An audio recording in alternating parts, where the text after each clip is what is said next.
ಇಂತಹ ಘಟನೆಗೆ ಸಾಕ್ಷಿ ಆಗಿರೋದು ಕೋಲಾರ ಜಿಲ್ಲೆಯ ಮುಳಬಾಗಿಲು ತಾಲೂಕಿನ ನಂಗಲಿ ಪೊಲೀಸ್ ಠಾಣೆ. ಕೆಲವೊಮ್ಮೆ ಗಡಿಭಾಗದ ಪೊಲೀಸ್ ಠಾಣೆಗಳಲ್ಲಿ ಇಂತಹವೆಲ್ಲ ಯಾರ ಕಣ್ಣಿಗೆ ಕಾಣದಂತೆ ನಡೆದುಕೊಂಡು ಹೋಗ್ತದೆ. ವಿಶೇಷವಾಗಿ ನಂಗಲಿ ಪೊಲೀಸ್ ಠಾಣೆ ಕೋಲಾರ ಜಿಲ್ಲಾ ಪೊಲೀಸ್ ಠಾಣೆಗಳಲ್ಲಿ ಬಹು ವಿಶೇಷತೆ ಪಡೆದುಕೊಂಡಿರೋ ಠಾಣೆ.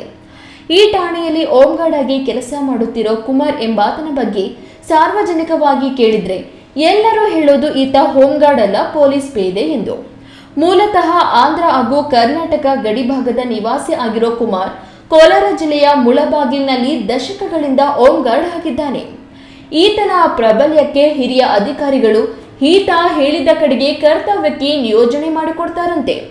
ಪೊಲೀಸ್ ಸಿಬ್ಬಂದಿಗಳಿಗಿಂತಲೂ ಕ್ರಿಯಾಶೀಲನಾಗಿರೋ ಕುಮಾರ್ ತಾನೇ ಮುಂದೆ ನಿಂತು ಸಂಚಾರಿ ನಿಯಮಗಳನ್ನ ಮೀರುವ ಸಾರ್ವಜನಿಕರಿಗೆ ಪೊಲೀಸ್ ಇಲಾಖೆ ನೀಡಿರೋ ಯಂತ್ರದಲ್ಲಿ ದಂಡ ಹಾಕ್ತಾನೆ.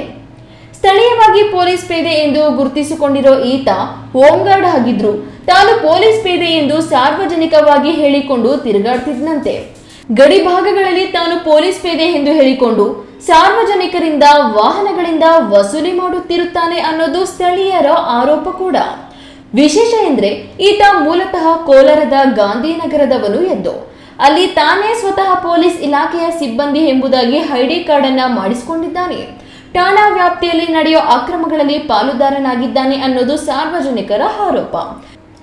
ಇನ್ನು ಠಾಣೆಗೆ ದೂರು ನೀಡಲು ಬರುವ ಮಹಿಳೆಯರನ್ನ ಸಹ ಪರಿಚಯ ಮಾಡಿಕೊಂಡು ತನಗೆ ಬೇಕಾದ ರೀತಿಯಲ್ಲಿ ಬಳಸಿಕೊಳ್ತಾನೆ ಅನ್ನೋ ಗಂಭೀರ ಆರೋಪ ಕೂಡ ಈತನ ಮೇಲೆ ಇದೆ. ಇತ್ತೀಚೆಗೆ ಈ ಬಗ್ಗೆ ಠಾಣೆಯಲ್ಲಿ ದೊಡ್ಡ ರಾದ್ದಂತ ಸಹ ನಡೆದಿದ್ದು ಯಾರಿಗೂ ಗೊತ್ತಾಗದಂತೆ ಮುಚ್ಚಿ ಹಾಕಲಾಗಿದೆ. ಈ ಕುರಿತು ಒಂದಷ್ಟು ಆಡಿಯೋಗಳು ವೈರಲ್ ಆಗಿದ್ದು, ನಕಲಿ ಪೊಲೀಸ್ ವೇಷಧಾರಿ ಕುಮಾರ್ ಮಾಡಿರೋ ಅನ್ಯಾಯದಿಂದ ತಮ್ಮ ಇಡೀ ಕುಟುಂಬ ಊರು ಬಿಟ್ಟು ಹೋಗಬೇಕಾದ ಪರಿಸ್ಥಿತಿ ಬಂದಿದೆ ಎಂದೆಲ್ಲ ಮಹಿಳೆ ತನ್ನ ನೋವನ್ನ ತೋಡಿಕೊಂಡಿದ್ದಾಳೆ. ಇಂತಹ ದುರಳರ ಬಗ್ಗೆ ಪೊಲೀಸ್ ಇಲಾಖೆಗೆ ಮಾಹಿತಿ ಇಲ್ಲ ಅನ್ನೋದು ಸುಳ್ಳು. ಆದ್ರೂ ಈತನಿಂದ ಲಾಭ ಇರುವುದರಿಂದಲೇ ಈತನಿಗೆ ಕೆಲ ಹಿರಿಯ ಅಧಿಕಾರಿಗಳು ಸಹಕಾರ ನೀಡುತ್ತಿದ್ದಾರೆ. ನಾವೇನು ಮಾಡೋದು ಅಂತ ಕೆಲ ಠಾಣಾ ಸಿಬ್ಬಂದಿಗಳು ಅಸಹಾಯಕತೆ ತೋರ್ತಾರೆ. ಇನ್ನು ಹೋಂಗಾರ್ಡ್ ಅಲ್ಲಿ ಯಾರಿಗೆ ಎಲ್ಲಿ ಬೇಕಾದ್ರೂ ಹಣ ಕೊಟ್ರೆ ಕೆಲಸ ನೀಡುತ್ತಾರೆಂಬ ಆರೋಪದ ಮಧ್ಯೆ ಕುಮಾರ್ ಉತ್ತಮ ಸ್ಥಳಗಳಿಗೆ ಕರ್ತವ್ಯಕ್ಕೆ ನಿಯೋಜನೆ ಆಗುವುದರಲ್ಲಿ ಅನುಮಾನವೇ ಬೇಡ.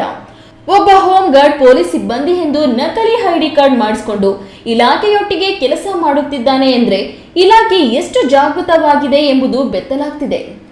ಈ ಬಗ್ಗೆ ಅಧಿಕಾರಿಗಳು ತನಿಖೆ ನೆಪದಲ್ಲಿ ಕಾಲಹರಣ ಮಾಡದೆ ಪೊಲೀಸ್ ಇಲಾಖೆಯ ಗೌರವ ಕಾಪಾಡುವ ಕೆಲಸ ಆಗಬೇಕಿದ್ದು, ಕುಮಾರ್ನ ವಿರುದ್ಧ ಯಾವ ರೀತಿಯ ಕ್ರಮ ಜರುಗಿಸಲಿದ್ದಾರೆ ಅನ್ನೋದನ್ನ ಕಾದು ನೋಡಬೇಕಾಗಿದೆ.